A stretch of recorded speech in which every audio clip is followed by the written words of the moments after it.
Let's take you live to the White House now, where President Trump is about to make remarks on his security crackdown in Washington, D.C. Let's listen. And we're here for a very serious purpose, Something's out of control, but we're going to put it in control very quickly like we did on the southern border. I'm announcing a historic action to rescue our nation's capital from crime, bloodshed, bedlam, and squalor, and worse. This is Liberation Day in D.C., and we're going to take our capital back. We're taking it back.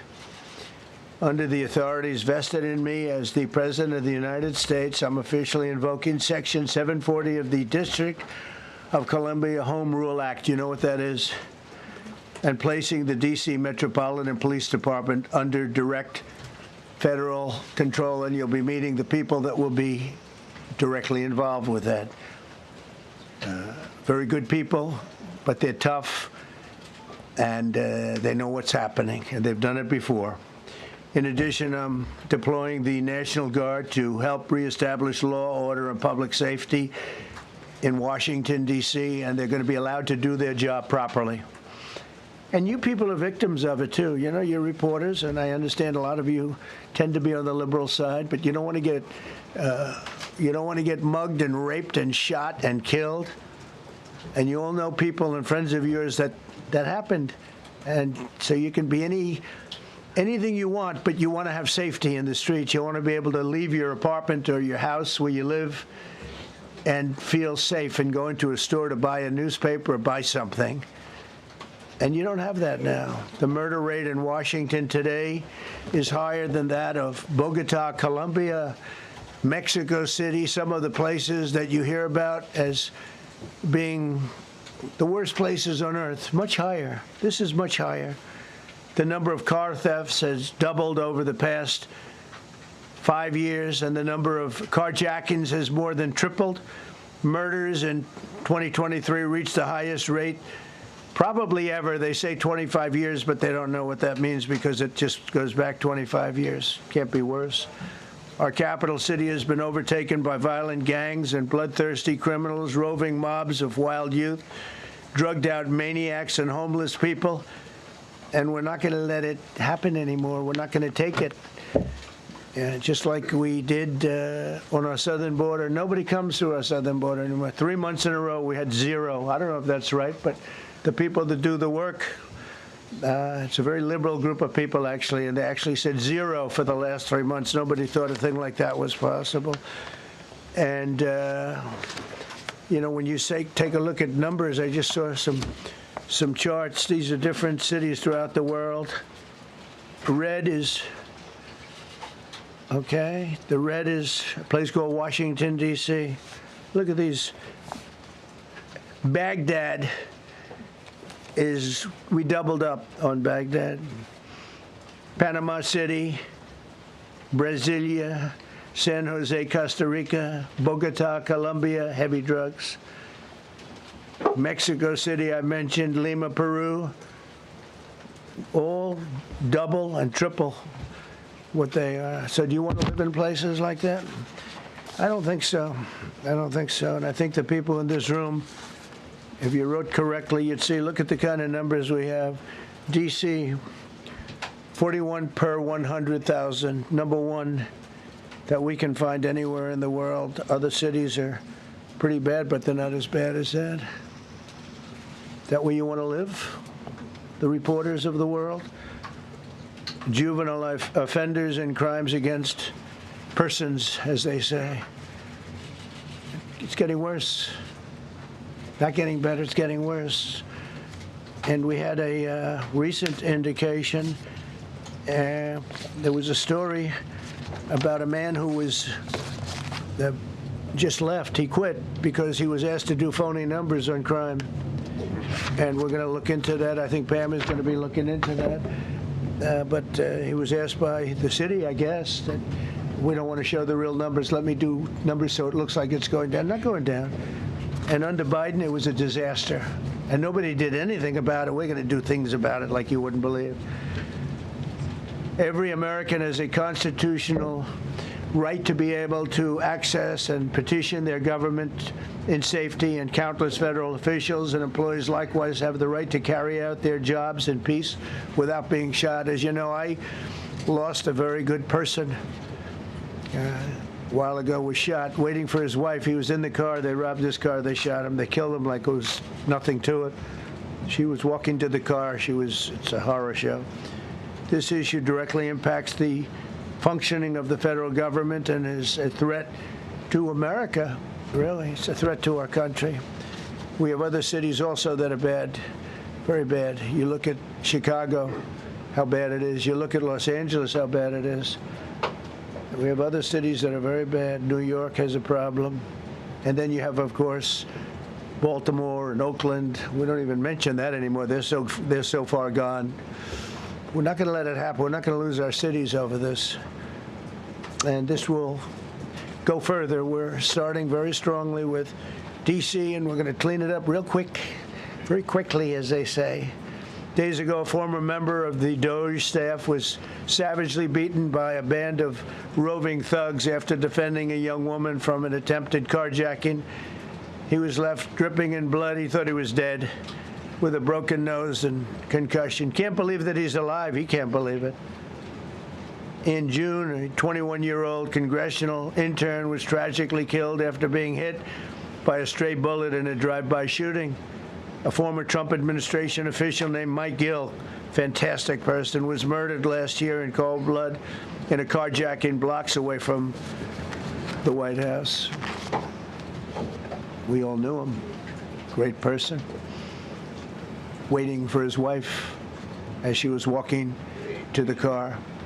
A Democrat congressman was also carjacked at gunpoint not far from the Capitol. And in 2023, an aide to Senator Rand Paul was stabbed in the chest and head by a demented lunatic as he walked down the street, just absolutely for no reason. Horrifically, last July 4th weekend, a 3-year-old girl was shot in the head and killed while sitting in a car near the Capitol. It's becoming a situation of complete and total lawlessness. And we're getting rid of the slums, too. We have slums here. We're getting rid of them. I know it's not politically correct. You'll say, oh, so terrible. No, we're getting rid of the slums where they live. Caravans of mass youth rampage through city streets at all times of the day. There are ATVs, motorbikes. They travel pretty well. Entire neighborhoods are now under emergency curfews. Just this past weekend, gunfire went through, and you saw that, the Navy Yard. I saw it this morning. They saw that they fought back against law. See, they fight back until you knock the hell out of them, because it's the only language they understand. But they fought back against law enforcement last night. And they're not going to be fighting back long, because I've instructed them and told them whatever happens, you know, they love to spit in the face of the police. As the police are standing up there in uniform, they're standing and they're screaming at them an inch away from their face. And then they start spitting in their face. And I said, you tell them, you spit and we hit. And they can hit real hard. It's a disgusting thing. I've watched that for years, for 3-4 years. I've watched them. The police are standing, and they're told, don't do anything under any such. So and you can see they want to get at it. And they're standing there, and people are spitting in their face, and they're not allowed to do anything. But now they are allowed to do whatever the hell they want. This dire public safety crisis stems directly from the abject failures of the city's local leadership. The radical left city council adopted no cash bail. By the way, every place in the country where you have no cash bail is a disaster. That's what started the problem in New York, and they don't change it. They don't want to change it. That's what started it in Chicago. I mean, bad politicians started it, bad leadership started it, but that was the one thing that's central, no cash bail. Somebody murders somebody and they're out on no cash bail before the day is out. We're going to end that in Chicago. We're going to change the statute. I spoke with Pam and Todd and everybody, we're going to change the statute, and I'm going to have to get the Republicans to vote because the Democrats are weak on crime, totally weak on crime. They don't know why. They want to stop because they get mugged too. But we're going to change no cash bail. We're going to change the statute and get rid of some of the other things. And we'll count on the Republicans in Congress and Senate to vote. We have the majority, so we'll vote. We don't have a big majority, but we've gotten everything, including the great, big, beautiful bill. Got that done, and that's one of the greatest things that's ever happened to people in this country. They're starting to figure it out, how good it is. Biggest tax cut in history. So many things. But we'll be able to get that done. So, Todd, if you and Pam can draw up things working with the people, I'll get it passed. We'll get it passed with the Republicans. Probably won't get, think of this, probably won't get one Democrat vote because they have no idea what they're doing. That's why they want men playing in women's sports. That's why they want transgender for everybody transgender. And they just got walloped in an election, in a landslide, and they haven't changed one thing. I saw the other day the certain gentleman who was a very well-known politician, Democrat, was fighting like hell that men should be allowed to play in women's sport. They just don't get it. They said it's an 80-20 issue, and I think it's a 97-3 issue. And I don't know who the three are. I've never heard anybody nobody's ever come up to me, sir, you have to let men play in women's sports. You have to do it, sir. Nobody's ever approached me. I don't know where this issue even comes from. Never seen anything like it. But they turned our nation's capital into a sanctuary jurisdiction. That's the other thing. We have to get rid of sanctuary cities as quickly as possible. We're going to do it, too. We have to. Because it's sanctuary for criminals. Releasing illegal alien gang members onto the streets in 2022, nearly 70% of criminals arrested in Washington went unprosecuted. That's not going to happen with the group we have standing aside and standing behind me. And at the Metropolitan Police Department, it's now reached a small number relatively compared to what it was, but it's thousands of people. You know, we have thousands of police. I was told today, sir, they want more police. I heard a number, 3,500 police. That's a lot of police. 3,500. I thought they were going to say, we only have 30 policemen or women. He said, we have 3,500. We need more. You don't need more. That's so many. I never heard. That's like an army. How could you need more than 3,000? It just happened 2 minutes ago. Sir, they've requested more police. Oh, what do they have? About 3,500. I said, 3,500? This is not a big area. It's ridiculous. What you need is rules and regulations, and you need the right people to implement them. And we have the right people here, that I can tell you. Look at the border. Biden said there's nothing you can do. Kamala was the border czar. She never called one of the Border Patrol agents who are great. ICE is great. Never spoke to anybody. Never went there. But she was the border czar. And everybody said it was impossible to fix. I fixed it in 3 months. No, really. I fixed it the first week, but really fixed it over the last couple of months. And I mean, literally to a point where, as I said, 0 illegals entering our country in the last 90 days. Pretty amazing. It's time for dramatic action. We're going to do the same thing over here. It's going to be a very safe city very soon. We're not looking to take years, because a lot of people die in years. And we've got incredible people in this country, except we have to allow them to do their job. And that we will deliver like nobody's ever delivered before. I actually think it's easy. You know, if you're competent, it's easy. If you're incompetent, it's impossible. But I'm very competent. Last week, my administration surged 500 federal agents into the district, including from the FBI, ATF, DEA, Park Police, the U.S. Marshal Service, the Secret Service, and the Department of Homeland Security. You know, a lot of nations, they don't have anything like that. They got some police, and they're rough police. They don't have DEA, ATF, FBI, Park Police, the U.S. Marshal Service, Secret Service, Department of Homeland Security. they got some police, but they're rough police, and they do their job. They don't have crime. We're not going to have crime either. They made dozens of arrests, and that's what starts to happen. Again, cashless bail. Watch what we do with that. Today, we're formally declaring a public safety emergency. This is an emergency. This is a tragic emergency. And it's embarrassing for me to be up here. You know, I'm going to see Putin. I'm going to Russia on Friday. I don't like being up here talking about how unsafe and how dirty and disgusting this once beautiful capital was, with graffiti all over the walls. It's another part of it, by the way, because we're talking about safety, but we're also talking about beautification. We have the most beautiful, potentially, capital in the world. We always had. But people come from Iowa, they come from Indiana, they come and then they get mugged. Not going to happen. Keep coming, because by the time you get your trip set, it's going to be safe again, and it's going to be clean very quickly. We're going to replace the medians that are falling down all over the roads. We're going to replace the potholes. We're going to put a nice new coat of asphalt over the top.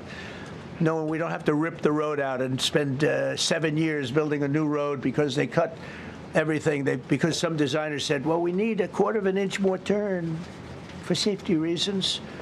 No, we're going to do it right. We're going to get it done quickly. So today we're declaring public safety emergency in the District of Columbia, and Attorney General Pam Bondi, who's fantastic, is taking command of the Metropolitan Police Department as of this moment. And I'll be making the appropriate notifications to Congress and to the mayor, our new DEA administrator, who's one of the top in the country. He better be Terry. If you're not, I'm going to get rid of you so fast. Terry Cole. Terry, thanks. Very good. We just got him, most highly recommended person. And you'll be designated as the interim federal commissioner of the Metropolitan Police Department. Okay? And you run them tough. They're good. You have a lot of good people. You have people that shouldn't be there. You also have people that shouldn't be there. They got in there because of woke. But you have a lot of great police, and those people are the ones that want to help you. This city will no longer be a sanctuary for illegal alien criminals. We will have full, seamless, integrated cooperation at all levels of law enforcement, and we'll deploy officers across the district with an overwhelming presence. You'll have more police, and you'll be so happy, because you'll be safe. When you walk down the street, you're going to see police, or you're going to see FBI agents. We're going to have a lot of agents on the street. And you're going to have a lot of, essentially, military, and we will bring in the military if it's needed. By the way, we're going to have National Guard, but Pete Hegseth will tell you about it. We will bring in the military if needed. People say, "Oh, that's so terrible. He's going to bring in." It's been used many times over the years. I don't think we'll need it. I think we've got so many great people, including the people that are in the police department with proper leadership. They'll immediately begin massive enforcement operations targeting known gangs, drug dealers, and criminal networks to get them the hell off the street, maybe get them out of the country, because a lot of them came into our country illegally. They shouldn't have been allowed in. They come from Venezuela. They come from all over the world. We're going to get them the hell out. They won't be here long. But some of these people, a lot of them, are homegrown criminals. And these are bad people. These are rough people. And this is just a list of some of the people that were given to me today that were criminals removed from the D.C. streets this weekend. They were rough and tough. But we're rougher and tougher. Look at these people here. Nothing, you know. They're not going to be your local school teacher. Look at this guy. He has killed people numerous times. They're not going to be an asset. They will never be an asset to society. I don't care. I know we all want to say, oh, they're going to be rehabbed. It's not going to be rehabbed. I'm going to ask Doug Burgum to come up and say a couple of words, because he's in charge, as you know. He's Interior, but he's in charge of the U.S. Park Police. And I've heard so many great things about the Park Police. They're proud of it. They've been there for a long time. Their families oftentimes grow into the roles. They love the country. They love this area. So, Doug, could you say a few words, please? Thank you, Mr. President. On behalf of the U.S. Park Police, this is the oldest federal police force in the nation. They were formed in 1791 by none other than President George Washington. They've got the awesome responsibility of protecting our nation's most sacred monuments.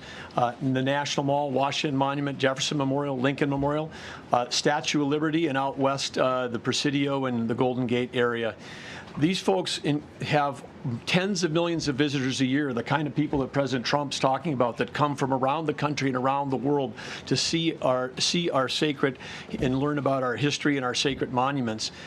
They've been doing a fantastic job, but they are so pleased, the rank and file, that President Trump is now allowing them to enforce the law. As those of you that live in the city may know, that the circles and the triangle parks that are spread throughout D.C. are actually federal park property. So the U.S. Park Police also have responsibility for that. These became littered with homeless camps under the Biden administration. All of you saw that. Since President Trump's executive order on March 27th, making D.C. safe and beautiful again, the U.S. Park Police have removed over 70 homeless camps.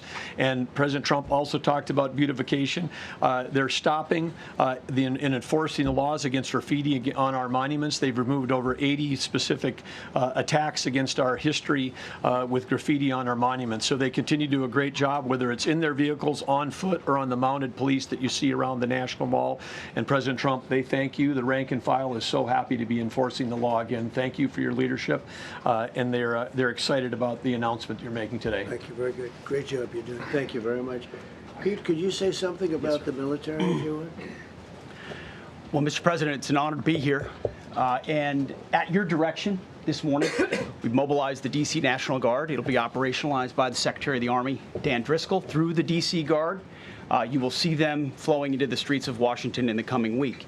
At your direction as well, sir, there are other units we are prepared to bring in. Other National Guard units, other specialized units.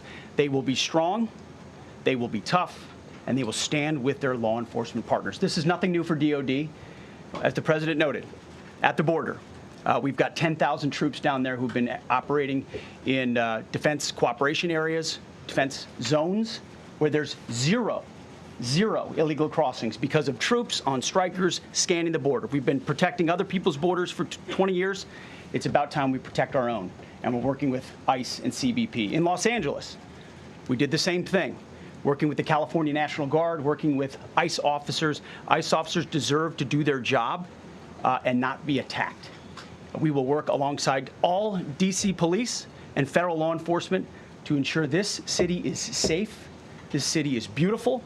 And as I always say about President Trump to the troops, he has their back. And my message to the National Guard and federal law enforcement in Washington is, we have your back as well. Be tough, be strong, we're right behind you. Thank you, Mr. President. I'm going to ask Pam, because she's now, as you heard me say, she's really in charge of a lot of what we're talking about. She's done an incredible job. People are going to start to see the fruits of her labor. And Pam, maybe you could say a few words about what we're talking about here. Sure, President. Let me be crystal clear. Crime in D.C. is ending, and ending today. We are going to use every power we have to fight criminals here. President, thank you for caring about our capital. Families come here every summer. Our museums are free. We have the National Zoo. We have the National Gallery. D.C. should be a place where everyone can come and feel safe. Behind me and to my side, we have some of the best career law enforcement and prosecutors in the country who are ready to take this on. As the President said, Terry Cole is going to be supervising the Metro Police Department. Gaddy Serralta, our U.S. Marshal, is going to be supervising command and control, the entire operation. Our Deputy Attorney General, Todd Blanche, and I will be working with them closely, along with our great FBI Director, Kash Patel. Kash is going to talk to you in a minute about what we did in Virginia recently with Governor Youngkin. Many of you covered that, and it was tremendously successful. Not only that, our secret weapon here in D.C. is U.S. Attorney Jeanine Pirro, one of the toughest prosecutors and a former judge, and she is going to be talking about juvenile crime, how it's out of control here, and what she's going to do to fight back. No more crime rampant in our beautiful capital. No more teenage girls beating a disabled man to death. No more of that. No more drive-bys. We're going to do everything we can. And working with the ATF Director Driscoll and Commander of the Army, we're going to all work together. That's what we all do in this room. We work together. We fight. Do not underestimate one person in this room. We're going to make D.C. beautiful. We're going to make D.C. safe again. One other thing, just at the wharf a few days ago, the area of the wharf, Terry Cole reached out to me, not even nightfall, on the weekend, where so many families and tourists go. A guy's overdosing from fentanyl on a park bench. In the middle of families around, they administered Narcan and saved his life. No more of that. The President of the United States is going to clean up D.C., and we're going to be there to help him, and we're going to be successful. Thank you. Thank you, Pam. Cash, talk about Northern Virginia. Northern Virginia, we had a big success. Thank you, Mr. President. Thank you, Attorney General Bondi, for your leadership, Deputy Attorney General, and the rest of our interagency partners. Mr. President, the following is what happens when you let good cops be cops, and I just want to highlight that before I get into Northern Virginia. This year alone, under President Trump's administration, we've had over 4,000 child victims identified and found. That's a 33% increase from the same time period last year. 33% increase. We've had a seizure of 1,500 kilograms of fentanyl up to this date. That is a 25% increase since the same time period last year. And just to put it in perspective, 1,500 kilograms of fentanyl is enough to kill 115 million Americans. 115 million Americans. Cops are getting after it. The FBI has arrested 19,000 people this year alone. Thanks to President Trump's administrations, that's double than where we were this time last year. And we have also arrested 1,600 people who have committed violent acts against children. 270 of them are human traffickers of children. Mr. President, this is what happens when you have great leadership at the Attorney General with Pam Bondi, your administration's priority of protecting the homeland and protecting American citizens and protecting our children, and the murder rates are plummeting. We are now able to report that the murder rate is on track to be the lowest in U.S. history, in modern recorded U.S. history, thanks to this team behind me and President Trump's priorities. And how do we do it? And what are we going to bring to D.C.? What we did in Northern Virginia, thanks to Terry Cole and Governor Youngkin and the team, we stood up a task force out in my Northern Virginia field office, and we said, let's let good cops be cops. Let's get them the intelligence and what they need, and let's get the red tape out of their way, and let's get DOJ partnered up with us to bring great prosecutions. And that's exactly what we did. In 1 month, we arrested 545 violent felons. 545 in the state of Virginia, thanks to Governor Youngkin's partnership. And that simplicity in law enforcement is what's coming to Washington, D.C. When you let good cops be cops, when you give them the intel they need, when you work with our Homeland Security Task Force, when you work with Terry and Gaddy and I go way back to Miami, these guys are great leaders of the respective departments and law enforcement capacities. And when you have the DOJ and President Trump driving behind this mission, we are going to clean up Washington, D.C., and we're going to do it the right way, the lawful way, and we're going to make sure Washington, D.C. is safe again. Thank you, Mr. President. Thank you, Attorney General. Thank you very much. Good job. Thank you, Cash. So the process begins right now. It actually started over the weekend, and we confronted a lot of very bad people. But it's going to be something that will be pretty amazing to you as you watch it. And I think most of you say it's a beautiful thing to do it right. We're going to be removing homeless encampments from all over our parks, our beautiful, beautiful parks, which now a lot of people can't walk on. They're very dirty, we got a lot of problems. But we've already started that. We're moving the encampments away, trying to take care of people. Some of those people, we don't know how they even got there. Some of those people are from different countries, different parts of the world. Nobody knows who they are. They have no idea, but they're there. We're getting rid of the people from underpasses and public spaces from all over the city. There are many places that they can go, and we're going to help them as much as you can help. But they'll not be allowed to turn our capital into a wasteland for the world to see. The Metropolitan Police Department and the federal authorities will be supported in the effort, a really big effort, the 800 D.C. National Guardsmen that we'll put on, and much more if necessary, much more. You remember I said, I offered 10,000 once. Remember I said to a certain person, a person who I thought always was highly overrated, not very competent, but I said, if you need them, we'll give you 10,000 of the military or the National Guard. They turned me down. But if necessary, we're going to move service members directly to joining the Guardsmen, and that'll take place very rapidly, and that'll be done in conjunction with Pam and with Pete and everybody else. Washington, D.C. should be one of the safest, cleanest, and most beautiful cities anywhere in the world, and we're going to make it that. We're going to make it safe. We're going to make it smart. We're going to make it beautiful, so beautiful. Some of the buildings, we're going to add to it. You see what we've done at the White House. White House is a whole different building. I do that in my part-time because it's a natural instinct as a real estate person. I was very good at that, and I was very good at fixing things up. I like fixing things up. You see what's happening. The marble floors are being reinstalled, renovated, fixed. The whole place is becoming very beautiful. We're going to be adding a magnificent ballroom, most beautiful ballroom, I think, anywhere. We need it. I would have certainly loved to have had it today. I think we would have filled it up. A lot of you are standing outside, can't get in this room. I have never seen the room like this, which tells me that you want to talk about, I mean, this was a D.C. news conference. It tells me that you want to talk about crime in D.C. and beautification of D.C., but I'm going to put that's easy. And I think, frankly, fixing the crime with the pros, fixing the crime is easy, too. A person who I've known for a long time, and she's been incredible. She was a fantastic, one of the best ever district attorneys in New York. She was in Westchester, and she became a judge, very successful judge. And then she went into showbiz because she was such a good DA and such a good judge, tough judge, but fair, always fair. Nobody ever complained about that, but she was tough.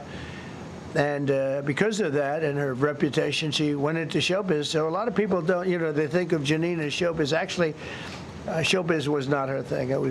And she did great. She was on, along with a couple of other of my friends, on the #1 show. And she did great. But this is what she loves doing. This is really her baby. What she's going to do is going to be incredible.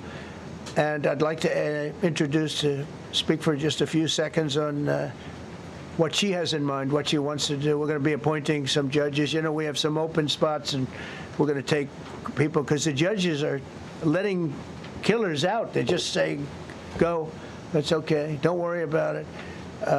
So we're putting some, Pam recommended, Todd recommended, some judges that are great. Janine recommended. Janine's given me 3 great candidates already. We have about 10 open spots, and we can probably create some more. We need them. Janine, would you say a few words, please?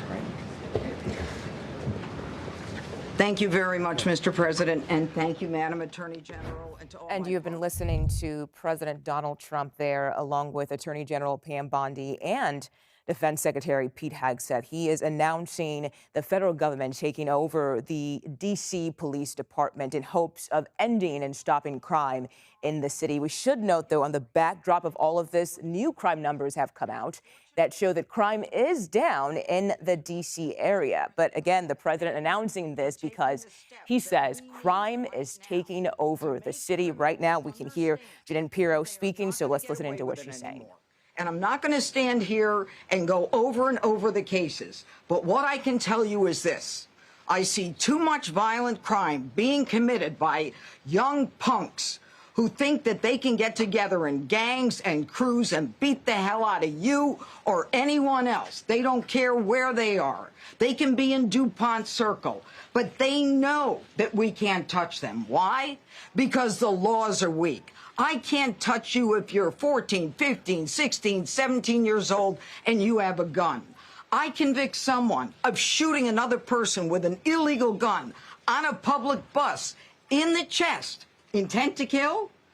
I convict him. And you know what the judge gives him? Probation. Says you should go to college. We need to go after the D.C. Council and their absurd laws. We need to get rid of this concept of, a no cash bail. We need to recognize that the people who matter are the law-abiding citizens, and it starts today. But it's not going to end today, because the president is going to do everything we need to do to make sure that these emboldened criminals understand we see you, we're watching you, and we're going to change the law to catch you. And my final note is this. These kids understand that the jurisdiction is through the state attorney general, Brian Schwab. I did a poster of the young man from Doge who was beaten bloody with a severe concussion, a broken nose. And then I did a poster of what happens to those kids, because I can't arrest them, I can't prosecute them. They go to family court, and they get to do yoga and arts and crafts. Enough. It changes today. Thank you, Mr. President. Thank you, Jim. You're welcome. Great job. Thank you. If I could, I just signed some executive orders. I'd like to have Will please come up, and we'll let the people know what we signed. Do you want to put them down? Yes, sir. Go ahead. A short while ago in the Oval Office, President Trump signed 2 crucial executive actions to deal with the emergency crime conditions we currently face in the District of Columbia. The first of these was an executive order, as President Trump said before, invoking his powers under Section 40 of the Home Rule Act to take federal control of the D.C. Metropolitan Police Department. Along with that executive order, President Trump signed the statutorily required notification letters to Mayor Bowser and to the relevant House and Senate committee leaders. The second major executive action that President Trump signed was a presidential memorandum directing the Secretary of Defense to utilize the National Guard to address the conditions we see on our streets here in D.C. It also authorized the Secretary of Defense to work with state governors to utilize their National Guard units if necessary as well. These are bold, decisive steps intended to combat the out-of-control crime conditions we've seen on D.C.'s streets for far too long. And I, for one, am deeply proud to be part of an administration that's finally coming to terms with these issues, sir. Thank you very much. Sir. Thank you. So, just to conclude, Washington, D.C. should be one of the safest, cleanest, most beautiful places anywhere in the world. It was years ago. We had one problem that was a pretty big problem. The radical left got out of control, and they started trying to rip down statues. And I said, let's go pass a law real fast. We're going to do it real fast. But we were blocked by the Democrats, who do not want safety. Nobody gets it. I don't get it. They don't get it, because they can't get votes. I don't know how they can win an election with this, but they don't want safety. And I found an old statute, very old, early 1900s, that said if you so much as touch or even think about destroying a statue or a monument in Washington, D.C., you go to jail for 10 years with no probation, no anything. In other words, slightly different than we have today. Today we have cashless bail. There you get jailed 10 years. No curtailed sentence, 10 years. And we took it out. Nobody used it. It was never used because, you know, it's harsh. And you remember they started to rip down the statue of Abraham Lincoln. I said, that's a tough one to rip down. He was pretty good, Pam. I think he was pretty good. When the rope started going around Abraham Lincoln to pull him down, Andrew Jackson, others, and they were heading to the Jefferson Memorial, Thomas Jefferson. They're going to do a big number there. I said, it's time. And I signed that statute immediately. We had it updated. We made it use the same language, all passed by Congress. And I announced it's 10 years in jail, no probation, no anything, 10 years, no curtail sentence if you touch, so much as touch a statue in Washington, D.C. And it was an amazing sight, beautiful sight. Everybody just left. The ropes were hanging around Andrew Jackson, and there were 2 ropes around Abraham Lincoln. They left the rope, but everybody just left. And that was the last problem we ever had. You know, that was the last problem that we ever had with the statues. They were going wild, and somebody came to me and said, sir, in 1910, I don't want to give you an exact, because you'll say, Donald Trump gave us wrong dates around like early on. You know, if I'm slightly off, they make you sound a little bad. So I won't put myself in that position. I won't put you in that position, because I think everybody agrees with what we're doing today. But when I signed that thing, it was like a miracle. Everybody left. They were gone. They were starting to march down. They started the march toward Thomas Jefferson, and I figured he was always going to be safe. But they found something with him, and they found something with Abraham Lincoln, and even in the name George Washington in California, numerous places changed the name of George Washington High School and various other places. They took George Washington's name. This was a sick, woke culture that I think we've largely ended. And a lot of those people that were woke are now turning out to be the opposite. I won't go so far as to say MAGA. It's a very special category. But they've gotten out of that. But we have people that love this country, and they love this really beautiful capital. It is. I flew over it the other day, and I said, what a beautiful place. But if there's crime all over the streets, when you get there, it doesn't look so beautiful. But we're going to make it beautiful again. We're going to fix it with crime, and we're going to also, as we're doing that, we're going to start doing things that we know how to do, that I know how to do better than anybody, I guess, because of my experience from previous life. But not only are we stopping the crime, we're going to clean up the trash and the graffiti and the grime and the dirt and the broken marble panels and all of the things they've done to hurt this city. And we're going to restore the city back to the gleaming capital that everybody wants it to be. It's going to be something very special. All of these people are really tough. Could I shake your hand, Gaddy, please? You're going to be so important here. You're going to be that guy. I hope I don't have to fire him in 2 weeks because he's too soft. I don't think he's too soft. If I do, I will, though. Is it okay if you're soft, weak, and pathetic like so many people? I will fire you so fast. You're not going to have to worry about that. No, I think you're going to do a fantastic job.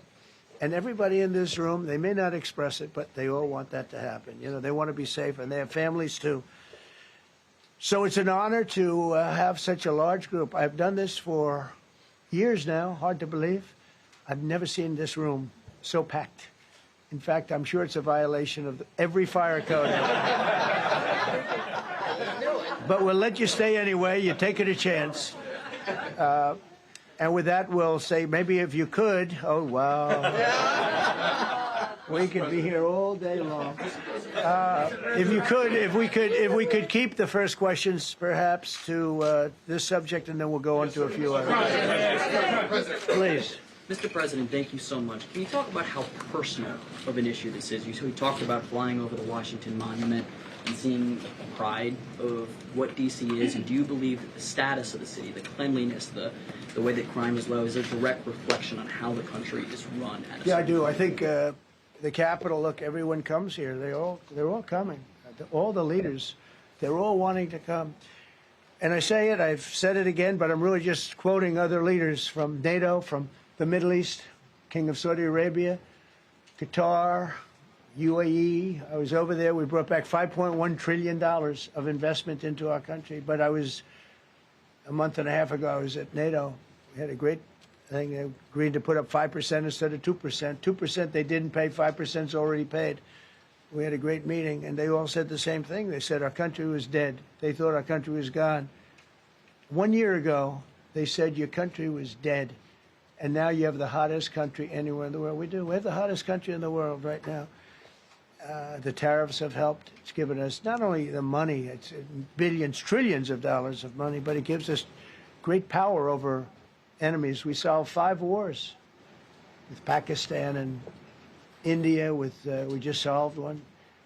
Azerbaijan and, as you know, and Armenia. A war was raging for 37 years. And the 2 leaders got up and they said, we never thought this would be solved. Russia tried to solve it. They all tried to solve it. It was a very tough situation, but we got it done and got it done. And I said to the 2 men, I said, are you guys friends? And they had a hard time. You know, they've been killing each other for 37 years, right? One was there 5 years, one was there for 22 years. He said, my whole life I've been fighting this war, and you got it solved. But we did many of those. We did in the Congo and Rwanda. That's been going on for 30 years. 8 to 9 million people killed that they know of, but it was raging, and we got that solved. We got a lot of them done. It's a great honor. But you want to have, when they come, the leaders come to our country to sign documents that the war is over or whatever, or for other reasons. They come for trade. And you want them to come through so beautifully. You ride down those roads, everything should be perfect. You shouldn't have medians falling down into the roadway. Median, you know, the metal things that are always, somebody had a great lobbyist, because I've never seen them look good. I've been looking at those things with the little, right? They're always broken and bad, but here they're really bad. And we're going to either put new or fix it, and it's not expensive. It's not really expensive. And we're going to fix our roads a little bit. We're going to clean up our sidewalks. You have countries where every Saturday the people go out and they wash their sidewalks in front of their stores or their houses. They scrub their sidewalks. So we aren't quite at that level yet, I don't think, Gaddy. We're not quite there yet, but maybe we will. They go out and they scrub. I think it's so beautiful to hear that and to see those stories. But we're going to make it clean. But just to finish with your question, it's a very, very strong reflection of our country. And when they see a bad city, you know, my father always used to tell me, I had a wonderful father, very smart, and he used to say, son, when you walk into a restaurant and you see a dirty front door, don't go in, because if the front door is dirty, the kitchen's dirty also. Same thing with the Capitol. If our Capitol's dirty, our whole country is dirty, and they don't respect us. So it's a very good question, actually. Mr. President, sorry. Question for you on this specific issue. Do you expect more cities to follow DC's path if this goes through? So the idea is that Chicago, LA, San Francisco, would they expect similar action what we've seen in DC? Any other questions, sir? There's reporting that the administration is going to reclassify marijuana. Would that send mixed messages that if marijuana is okay, some drugs are okay, but we're trying to clean up crime? How do they go hand in hand? We're only looking at that. That's early, but you know, somebody reported it, which is fine. We're looking at it. Some people like it. Some people hate it. Some people hate the whole concept of marijuana, because if it does bad for the children, it does bad for people that are older than children. But we're looking at reclassification, and we'll make a determination over the next, I would say, over the next few weeks. And that determination hopefully will be the right one. It's a very complicated subject, you know, the subject of marijuana. I've heard great things having to do with medical, and I've had bad things having to do with just about everything else. But medical and, you know, for pain and various things, I've heard some pretty good things. But for other things, I've heard some pretty bad things. The other part of your question, I mean, we're just going to see what happens with it all. You're going to have, we're going to have a tremendous success in what we're doing. Other cities are hopefully watching this. They're all watching, just like everyone's watching here. They're all watching, and maybe they'll clean up, and maybe they'll do this and get rid of the cashless bail thing and all of the things that caused the problem. I mean, if you go back, this whole thing with cashless bail is a disaster. So many problems came that we never had before.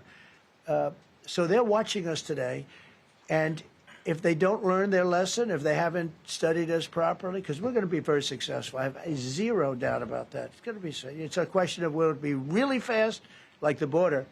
You know, everyone said, they used to say, Biden used to say, I need legislation. You didn't need. I didn't get any legislation. I called up our people, and we did a great job. Tom Homan was great.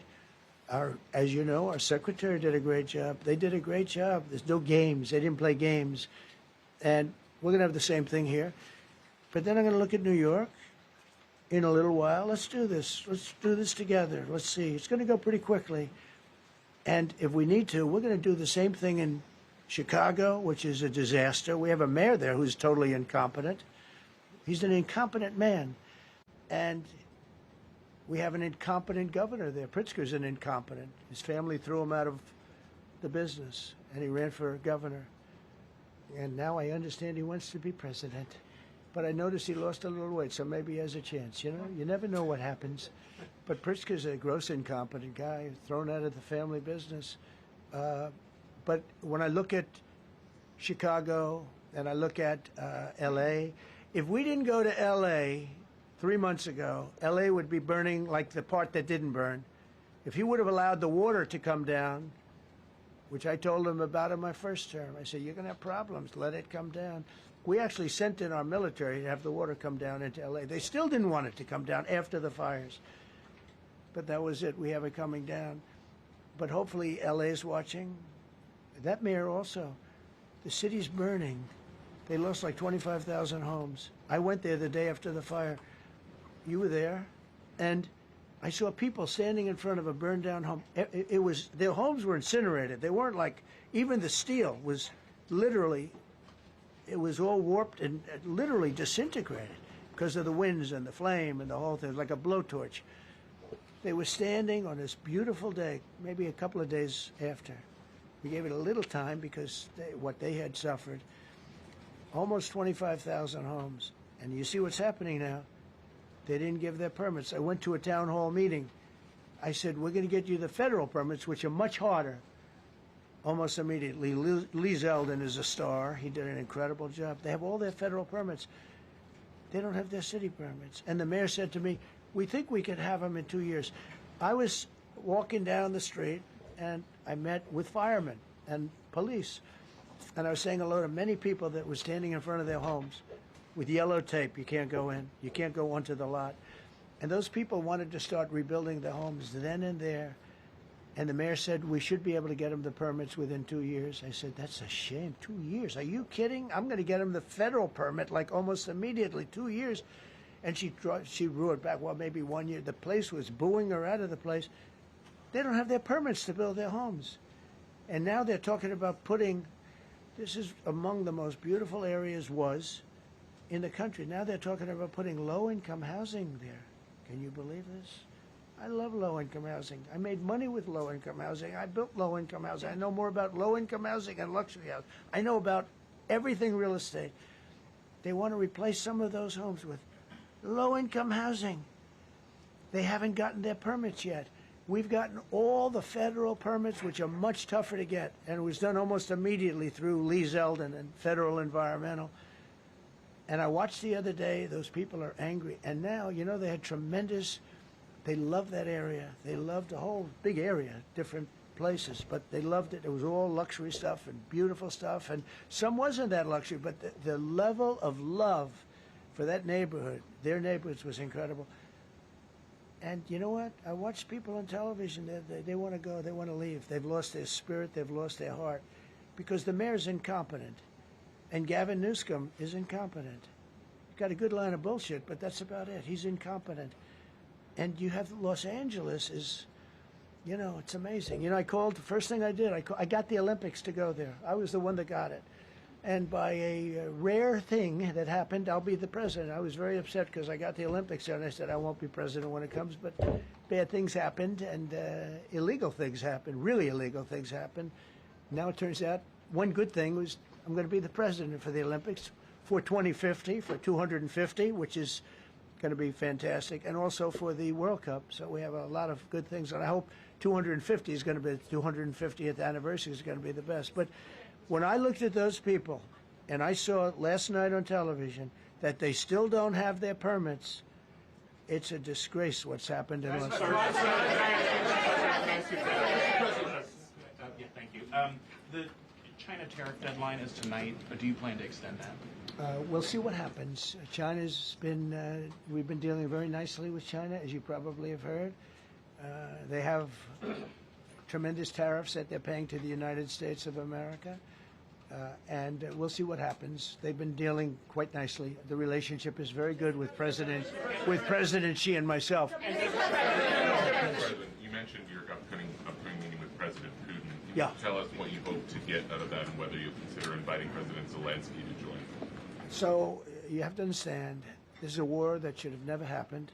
This is a war that wouldn't have happened if I were president. It would have never happened. It was the apple of his eye. I got along very well with President Putin. But if you look, under President Bush, they took a lot of territory. Under President Obama, they took a lot of territory. Under Biden, they essentially took the whole thing. You know, it's just a question of time. Under Trump, you know what they took? Nothing. Nothing. I was the one that said, you can't build your pipeline. That was half built. I came in, I stopped the pipeline. It's called Nord Stream 2. Nobody knows that, you know. Nobody ever heard of Nord Stream 2. You might have not even heard it. Biggest pipeline in the world. I stopped it. I was not a friend of Russia, but I got along well with Putin. It's always good to get along with other countries if possible, but that doesn't mean you roll over like Biden did. Biden came in and he immediately approved the pipeline. I couldn't believe it. Then they say Trump wasn't tough on Russia. I wasn't tough. I was the toughest. Putin said, if you're not tough, I would hate like hell to see you visit. I stopped the biggest economic development job, the biggest job that Russia had ever built. I stopped it. It was dead. And this low IQ president came in and he let them build a pipeline and supply oil and gas all over Europe, you know. So this is really a feel-out meeting a little bit. And President Putin invited me to get involved. He wants to get involved. I believe he wants to get it over with. Now, I've said that a few times, and I've been disappointed because I'd have like a great call with him, and then missiles would be lobbed into Kiev or some other place, and you'd have 60 people laying on a road dying. I said, that's cold, that's cold. But it's a violent war. 5,000 to 7,000 people a week are dying. And you know, there's nobody from here. They're all Russian and Ukrainian people, and some people from the cities, much smaller number, but still, those missiles do damage and they kill a lot of people, but mostly soldiers. And they're young soldiers, although in the case of Ukraine, they're getting much older. They're drafting 60-year-olds now. It's a terrible thing to witness, and I think I have an obligation. Look, this is Joe Biden's war. This is not my war. I made a deal with NATO a month ago. You covered it very accurately, actually. We don't pay anything anymore. You know, we're not paying anything. They are buying things from us, and NATO is paying us. I got it raised from 2% of GDP to 5%. And they're paying us for everything that we send. We're not paying.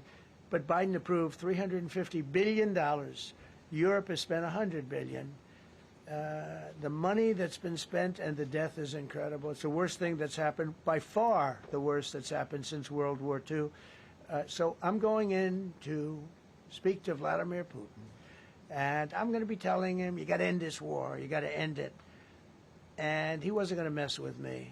This war would have never happened. You know, we had a discussion about it one time, and we never had that discussion again. Would have never happened. And when the election was rigged, and then Biden took office, which was barely took office, the auto pen took office, bad things started happening. Bad things, stupid things were said. And it ended up in a war. And you know, and I don't believe this will happen anymore because I have that pretty well covered. This could end up in a third world war. This could have been a third world war. I don't think that's going to happen now. But I thought it was very respectful that the president of Russia is coming to our country as opposed to us going to his country or even a third-party place. But I think we'll have constructive conversations. Then after that meeting, immediately, maybe as I'm flying out, maybe as I'm leaving the room, I'll be calling the European leaders who I get along with very well. And, you know, I have a great relationship, I think, with all of them.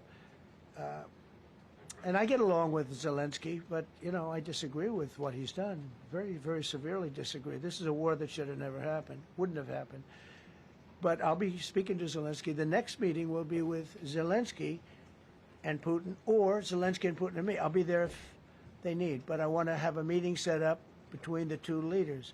I was a little bothered by the fact that Zelensky was saying, well, I have to get constitutional approval. I mean, he's got approval to go into war and kill everybody, but he needs approval to do a land swap because there'll be some land swapping going on. I know that through Russia and through conversations with everybody to the good, for the good of Ukraine. Good stuff, not bad stuff. Also, some bad stuff for both. So there's good and there's bad. But it's very complex because you have lines that are very uneven, and there'll be some swapping, there'll be some changes in land, and the word that they will use is, they make changes. We're going to change the lines, the battle lines. Russia's occupied a big portion of Ukraine. They've occupied some very prime territory. We're going to try and get some of that territory back for Ukraine. But they've taken some very prime territory. They've taken largely ocean, in real estate we call it oceanfront property. That's always the most valuable property. If you're in a lake, a river, or an ocean, it's always the best property. Well, Ukraine, a lot of people don't know that Ukraine was largely 1,000 miles of ocean. That's gone. Other than one small area, Odessa, it's a small area. There's just a little bit of water left. So I'm going to go and see the parameters. Now, I may leave and say, good luck, and that'll be the end. I may say this is not going to be settled. I mean, there are those that believe that Putin wanted all of Ukraine. I happen to be one of them, by the way. I think if it weren't for me, he would not be even talking to anybody else right now. But I'm going to meet with him. We're going to see what the parameters are. I'm then going to call up President Zelensky and the European leaders right after the meeting, yeah. And I'm going to tell them what kind of a deal. I'm not going to make a deal. It's not up to me to make a deal. I think a deal should be made for both. I think Russia has to get back into building their country. It's a massive country. I think they have 11 time zones, if you can believe it. It's a massive, it's by far, from the standpoint of land, it's by far the largest.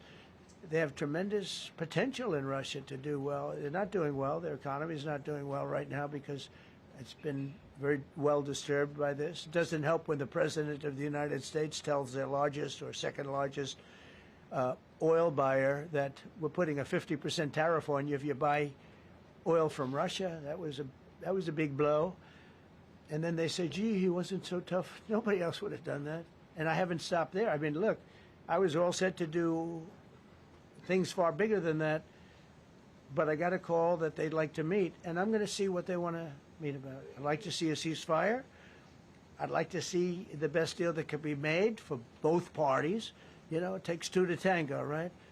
So ultimately, I'll have a meeting next week. I had a great relationship with him, considering the fact that, I was not nice to him because of the pipeline. I ended the pipeline. I also gave the javelins. Do you ever hear of a javelin? Javelin is called a tank buster. They say that Obama gave them sheets and I gave them javelins. If it weren't for me, all those tanks that were destroyed at the first days of the war because the tanks got stuck in the mud, some commander made a better. They would have been in Kiev in 4 hours going down the highway. But a Russian general made a brilliant decision to go through the farmland instead. And they just had torrential rains, and the rains were so bad, and it was mud, and those tanks got stuck in the mud. I don't know who that general is, but knowing Vladimir, he's probably not around any longer because all those tanks were stuck in the mud, and they went along with the javelins. I gave them the javelins. You know that, right? I gave them javelins. They gave them sheets. But I'm going to meet with President Putin, and we're going to see what he has in mind. And if it's a fair deal, I'll reveal it to the European Union leaders and to the NATO leaders and also to President Zelensky. I think out of respect, I'll call him first. And then I'll call them after. And I may say, lots of luck, keep fighting. Or I may say, we can make a deal. I will tell you this. I've seen a poll coming out of Ukraine. 88% of the people would like to see a deal made. And if you go back 3 years, everybody was gung-ho for war. Everybody's gung-ho for war until you have it.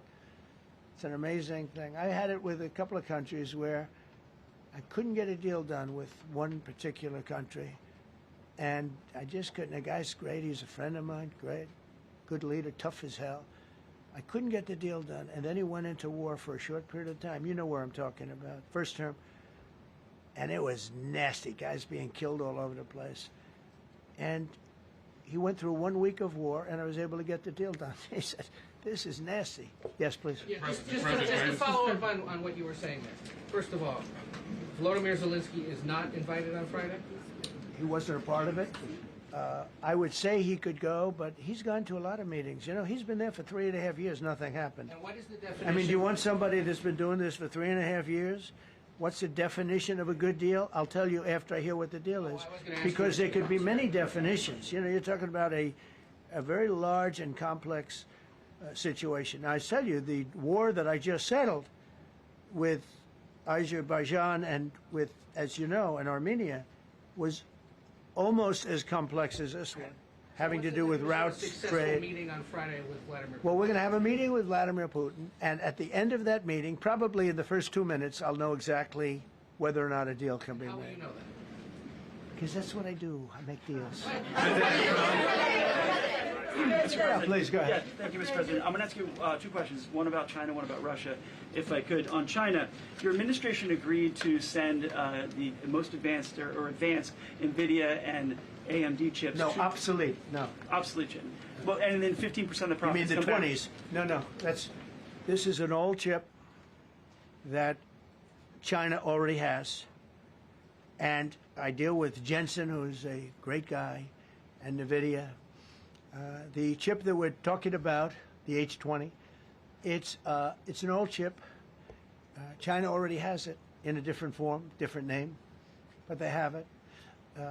Or they have a combination of two will make up for it and even then some. Now, Jensen's a very brilliant guy, and Jensen also has a new chip, the Blackwell. Do you know what the Blackwell is? The Blackwell is super duper advanced. I wouldn't make a deal with that, although it's possible I'd make a deal, a somewhat enhanced in a negative way Blackwell. In other words, take 30% to 50% off of it. But that's the latest and the greatest in the world. Nobody has it. They won't have it for 5 years. But the H20 is obsolete. You know, it's one of those things. But it still has a market. So I said, listen, I want 20% if I'm going to approve this for you, for the country, for our country, for the U.S. I don't want it myself. You know, every time I say like 747, I want, yeah, for the Air Force. So I just wanted, so when I say I want 20, I want for the country. I only care about the country. I don't care about myself. And he said, would you make it 15? So we negotiate a little deal.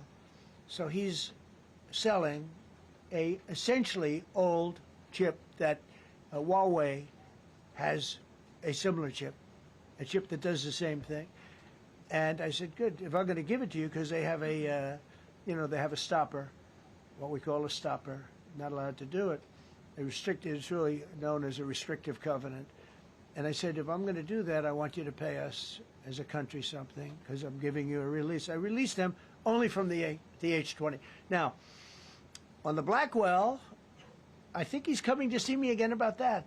But that will be a unenhanced version of the big one. Like, I don't know if you know it, we will sometimes sell fighter jets to a country, and we'll give them 20% less than we have. Do you know what I mean, right? That's the same. So on Russia, do you see a time, Mr. President, when there could be normal trade between the U.S. and Russia? Should your meeting go well? Should there be peace? I do, yeah. Russia has a very valuable piece of land. If Vladimir Putin would go toward business instead of toward war, it's a warring nation. That's what they do. They fight a lot of wars. A friend of mine said Russia's tough because they just keep on fighting. They beat Hitler, so did we. And they beat Napoleon. They've been doing this for a long time. I asked a question to a very, very smart man that some people like and some people don't like. Viktor Orban, right? From Hungary, the head of Hungary. And he's in that same area and knows the two countries very well. I said, this was before Biden didn't do anything to get us out of it. He could have gotten us out of that. It would have never happened. I said, so can Russia be beaten by Ukraine? He looked at me like, what a stupid question. He said, Russia's a massive country, and they win their country and they win their life through wars. They fight wars. That's what they do. He said, China beats you with trade. Russia beats you with war. That was a very interesting statement. China's not beating us with trade, not when I'm in charge. But they were beating Biden with trade, but they never beat us with trade. Don't forget, China had to pay $400 billion worth of tariffs when I was last time. That was last time. And if we didn't have COVID, all of this stuff we would be loaded. We're finding hundreds of billions of dollars of cash is pouring into our country now because of tariffs. And all we're doing is we're doing what they do to us. It's so beautiful to see it. They found last month, as you saw, $25 billion of excess cash flow. They say, where did it come from? I said, I'll tell you where it came from. It came from a place called tariffs, and we're doing very well. We're really doing well. But I expect to have a meeting with Putin that I think it'll be good, but it might be bad. And I'm here for one reason, to get rid of a war that somebody else started. Should have never happened. And if I could end it, great. Complex war, a lot of bad blood, But Zelensky's been there for 3.5 years. So if you put him in a room, now I will say this, ultimately I'm going to put the two of them in a room. I'll be there or I won't be there. And I think it'll get solved. Yeah, please be. Thank you, Mr. President. Excuse me, I'm going to suggest, because do you have any other questions on DC? Because I don't want them to be. Wait. These are incredible people. I don't want them to be standing up here on subjects that. Does anybody have a question of them? And then you guys can leave. Okay, a question, Brian, go ahead. Thank you, Mr. President. All right. And by the way, this is only on D.C., and then they're going to leave because it's unfair to have them stand up here all day long. I agree. Brian. I've got two questions for you. First, about D.C. This is personal for me as well. Last year, I was robbed on the streets by one of these teenage thugs. Had a gun, got away with it. Let's talk about the effort that between law enforcement, prosecutors, and judges, because it's a recycling belt. Like, these kids go, they don't fear the police. They know it. If you talk about how we've got to get these judges and put these kids behind bars, right. Adult crimes deserve adult penalties. And my second question, I'll after you answer that, please. You want me to answer it? Whoever wants to take it. Okay. It's real. Do you want me to answer it? Go ahead. Here's the problem. Assuming that they're 17 years, older than 17 years old, I can get the case. If they're under 18 years of age, I can only get the case if it's murder, rob one, rape, or even if they shoot a gun but don't kill you, I can't get it. So the law has to be changed. As the president said, cashless bail. That has to be changed. All right, then, even assuming I get the case, I get jurisdiction, I get a conviction, the D.C. Council has given the judges the ability to give probation on shootings. And so then it's up to them. All of these things, the Youth Rehabilitation Incarceration Reduction Act, and now they want to seal records. So if we work hard, we get a conviction, they want to wipe it out. So that needs all to be changed. Okay, Mr. Question. Pam, would you answer that also? Yeah, and just back to that topic, let's be clear, though. We're going to charge them, and we're going to track every single thing they do throughout every step of the court process and report back to you and let all of you know what's happening to them. Because the people who are prosecuting them, the judges who are trying them, they also need to be held accountable. Mr. President, you also made a comment. This is the most people we've ever seen in this briefing. I've never seen ever, right? Yes. I've never seen any. Where's Caroline? Where's my superstar? Caroline. Is Caroline in the back? Where's Caroline? Come here, Caroline. Come here, Caroline. Come here. Is she doing a good job, by the way? Come here, Caroline. Is this the largest crowd that you've ever seen? This is definitely the most packed briefing, and I think all of you would agree. I think it's why we need to build a ballroom. Mr. President, I have a better idea. All right, Brian, go ahead. My question is this.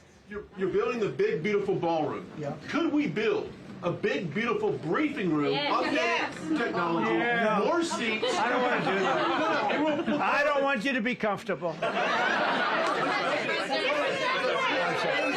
So no, I don't want to make life comfortable. So Let's just do this. Let's do this. It's going to be a big thing. We're going to Russia. That's going to be a big deal. What happens, happens. I'll let you know what happens. You'll be the first to know. I'll be calling the European leaders. I'm going with totally. I mean, we have a lot of talks. They're great people. They're great leaders, actually, and they want to get back. Honestly, as one of them said, I've OD'd on trying to settle Ukraine. They've OD'd, meaning they've overdosed on the settlement of Ukraine. Not a nice expression, but boy, is it accurate. They're tired of it. They want to get back to spending money on their countries. You know, Biden gave them $350 billion. Europe gave $100 billion. It should be much more than that.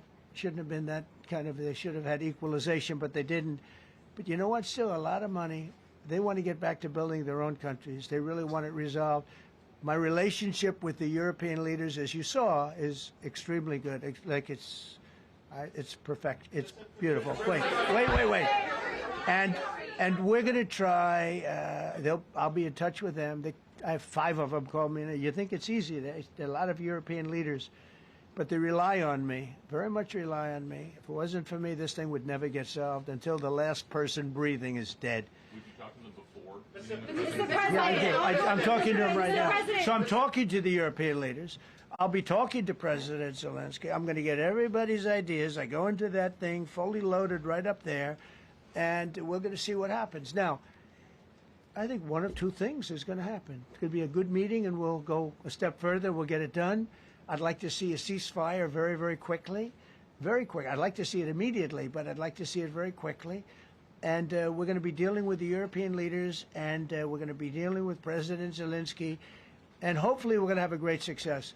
As far as this, what we did today, and I think you were here for D.C. more so than even Russia, because Russia will be, you know, we have a couple of days to go, but the Russia is going to be very interesting. But to me, what is very exciting, and we're going to take back our capital. We're going to make it beautiful again, but we're going to make it, more importantly, safe again. It's going to be so safe. It's going to be a model. And then we'll look at other cities also. But other cities are studying what we're doing. And you have some capable people in other cities. They can do it too. But we have a great group of professionals. We're going to have a safe, beautiful capital, and it's going to happen very quickly. Thank you all. Thank you all very much.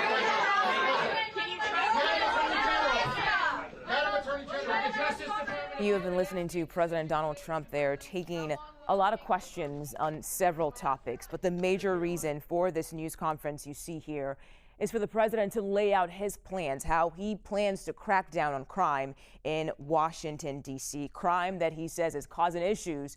And with that, I want to go live now to the White House and CBS News White House reporter Willie James Inman. Willie, thank you for joining us today. The numbers we know don't lie, but I really want to ask you about that entire news conference and entirely on the issue of crime in Washington, D.C. Can you give us a recap? What stood out to you from what the president, the attorney general, even defense secretary had to say? Hey there, Mugo. Well, this was really sparked after the assault of a former DOJ employee. The president teased a federal takeover of Washington, D.C., said that he would be putting more law enforcement on the streets, and that is in fact what happened over the weekend. We saw more than 400 federal agents spread out across D.C. on the streets of D.C., making known their presence, essentially working to deter crime from happening. Now, what the president is doing here is invoking a specific part, specifically Section 740 of the Home Rule Act that governs D.C. Here in the District of Columbia, it is not a state, so the D.C. residents are able to vote for a mayor, a council, but with the caveat that Congress can work to approve or not approve of certain things. Of course, Congress works to approve funding for the District of Columbia as well. But the president, in invoking this emergency power, is essentially taking over control of the Metropolitan Police Department here in the District of Columbia. Now, there are certain rules that guard this act that the president is taking. He has to notify Congress, explain what he's doing in 48 hours. And the president sought to explain the reasoning behind this move during that press conference. Listen to what he said. A Democrat congressman was also carjacked at gunpoint not far from the Capitol. And in 2023, an aide to Senator Rand Paul was stabbed in the chest and head by a demented lunatic as he walked down the street, just absolutely for no reason. Horrifically, last July 4th weekend, a 3-year-old girl was shot in the head and killed while sitting in a car near the Capitol. It's becoming a situation of complete and total lawlessness. And we're getting rid of the slums, too. We have slums here. We're getting rid of them. Now, the president noted that the Attorney General Pam Bondi will essentially be at the helm here, guiding the Metropolitan Police Department. He has a time limit on that action that he's taking today, 30 days. He'll have to get a buy-in from Congress to further extend control of the police department. But the president also calling for the National Guard to help patrol the streets and keep D.C. safe. Certainly there will be some pushback from local leaders, including Mayor Bowser. We await to see a statement from her. But the president making this extraordinary step to essentially tamp down on what he says is a ramp up of violent crime here in D.C., even though, as you pointed out, Mugo, we have seen violent crime, in fact, come down 26% compared to last year. But we wait and see in terms of how the president will go about responding to that pushback. But for now, the White House making this move, they say, to tamp down on that violent crime across the district. Mugo. Yeah.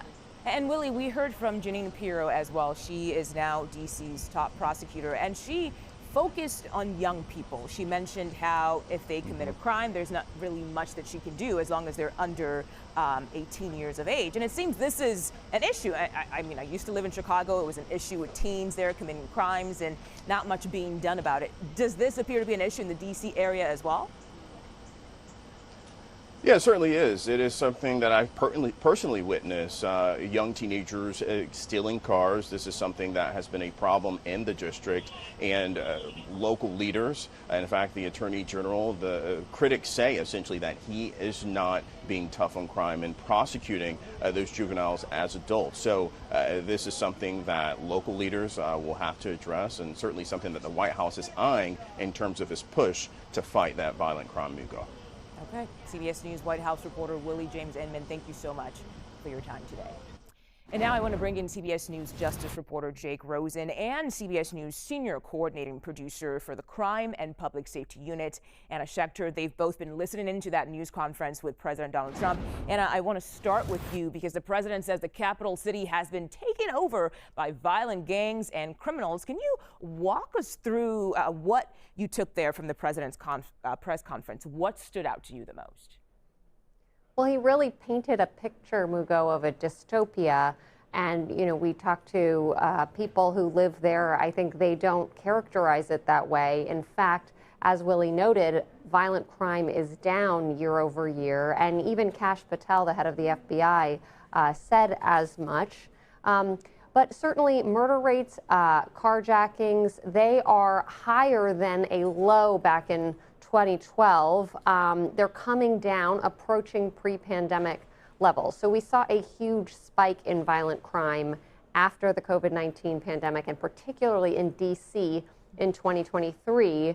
But we've seen a positive trend of those numbers coming down. So what he was describing is a little bit at odds with what the numbers show. But you know, the experts that we talk to who track crime stats and the public's feeling and impressions of crime stats, they say that one specific incident, like the carjacking that Willie mentioned, and even the DC intern who was shot and killed earlier this year, that can create a perception amongst the public that crime numbers are actually worse than they actually are, Mugo.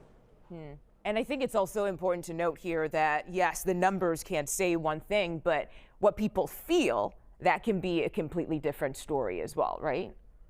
That's right. And Donald Trump is an expert at tapping into how people are feeling, particularly their fears.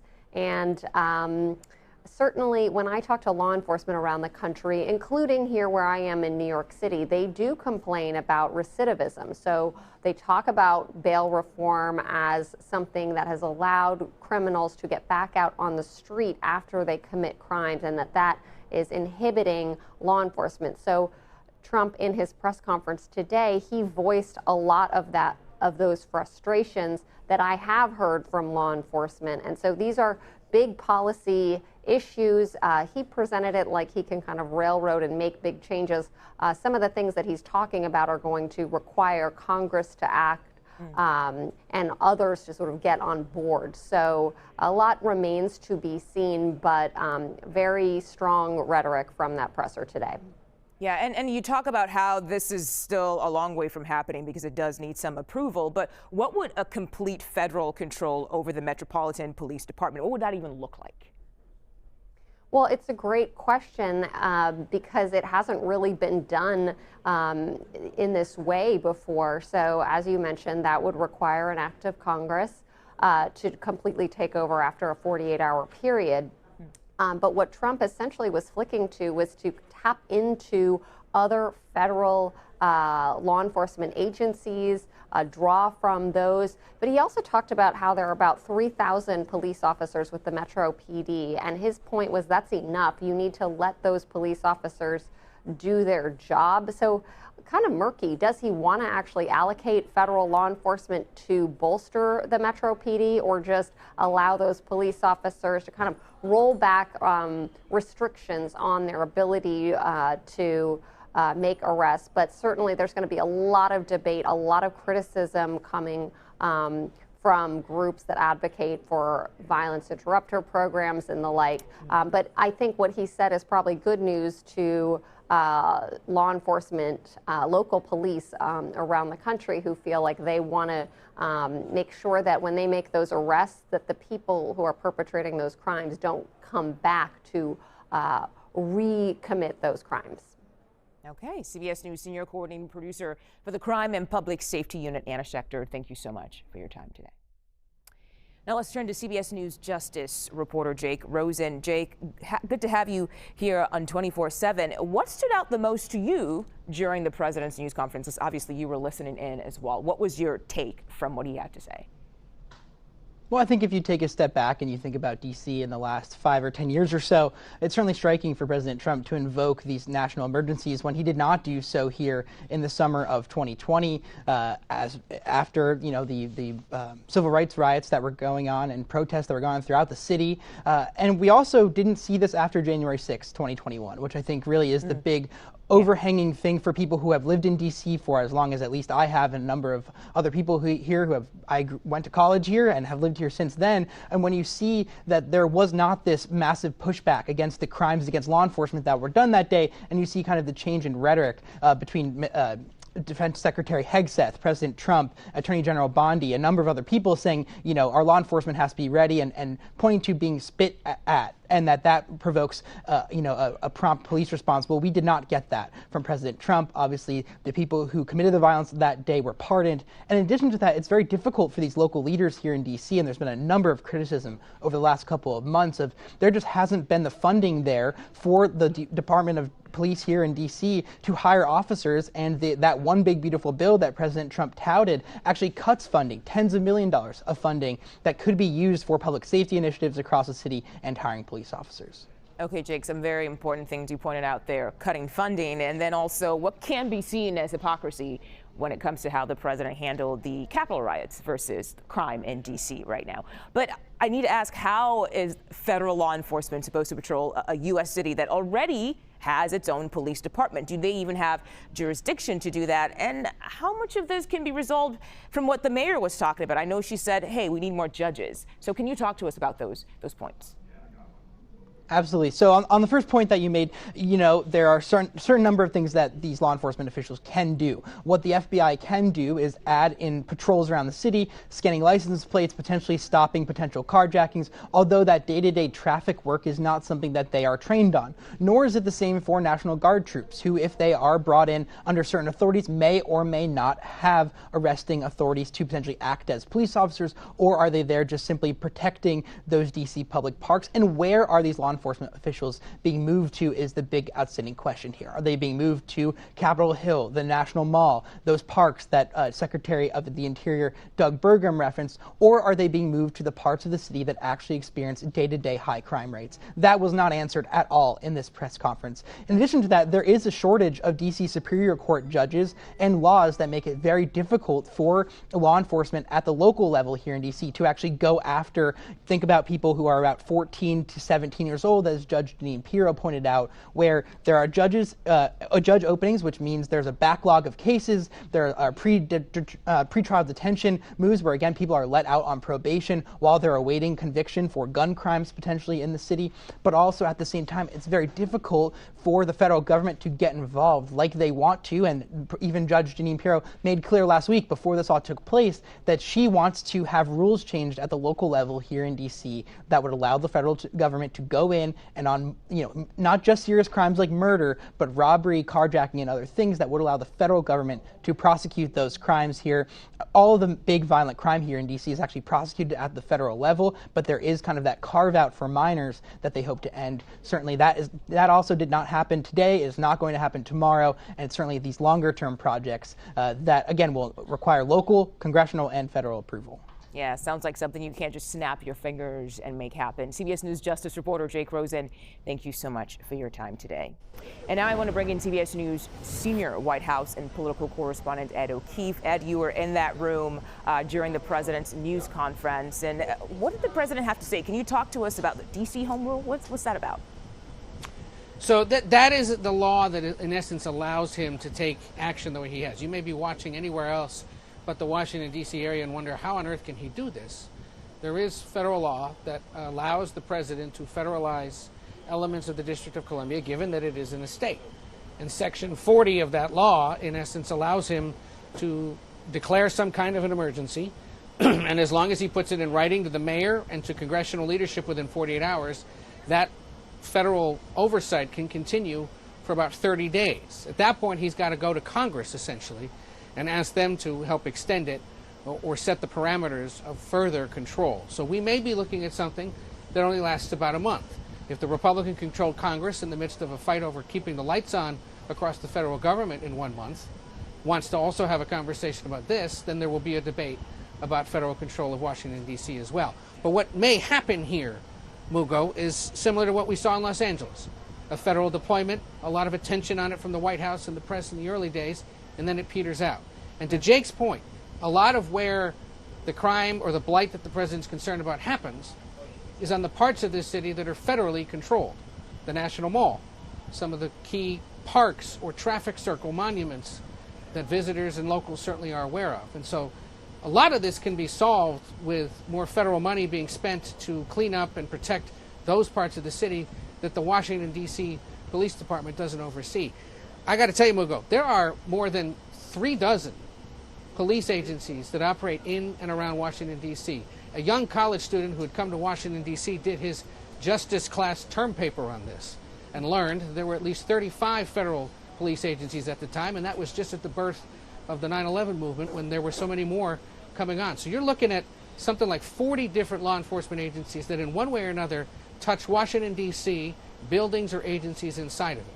And what he's done in recent days is take most of those federal agencies and round up a few of their members and get them out there patrolling with Washington, D.C. police. This is a city that is seeing double-digit decreases in some elements of its violent crime, yes. Right. Not necessarily to pre-COVID levels. Big concern about carjacking, for example, in this town. More of those going on since the pandemic than before the pandemic. A lot of these that are committing the crimes, especially this time of year when school isn't in session, are juveniles, somewhere between the ages of 12 and 18. And you heard the U.S. Attorney Jeanine Pirro talking about how I don't have a way of prosecuting those younger people. That is true. She can handle adult crime, but the juvenile crime is handled by the D.C. Attorney General, who has been quoted in some news outlets since this press conference saying that what has occurred here appears to be unlawful and the District of Columbia is considering its legal options. But the reality is that law allows the president to declare some kind of a federal emergency, and then the clock starts. And in about 30 days, there's going to have to be a conversation with Congress about whether this should continue, or will the White House, the Defense Department, everybody else walk away and say we did what we wanted to do. Yeah, and we'll wait and see what happens after those 30 days and whether or not any change will actually be seen in that short amount of time. Ed O'Keefe at the White House for us today. Thank you so much for your time. And now to CBS News Pentagon reporter and producer Ellie Watson. Ellie, thank you for joining us. The president is sending troops to the streets of D.C., but the question is, what would that deployment actually look like?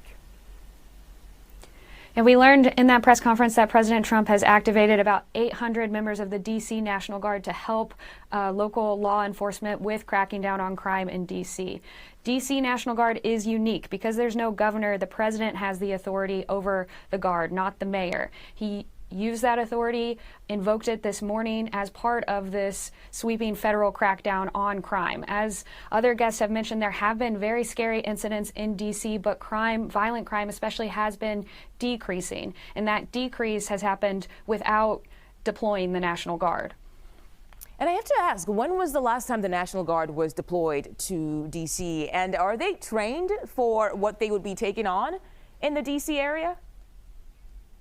D.C. National Guard was last deployed throughout D.C. in response to the 2020 protests after the killing of George Floyd. The D.C. Guard was also called to respond after local law enforcement was overwhelmed during the assault on the Capitol on January 6th. D.C. Guard has also helped provide security for events around D.C. like the inauguration and the Army birthday parade earlier this summer. But the last time in the streets of D.C. was back in 2020. The Guard is trained with security and with crowd control tactics, but traditionally is not used as local law enforcement. This administration especially has been calling on the National Guard across the country to step into places that previous administrations have historically left up to domestic law enforcement.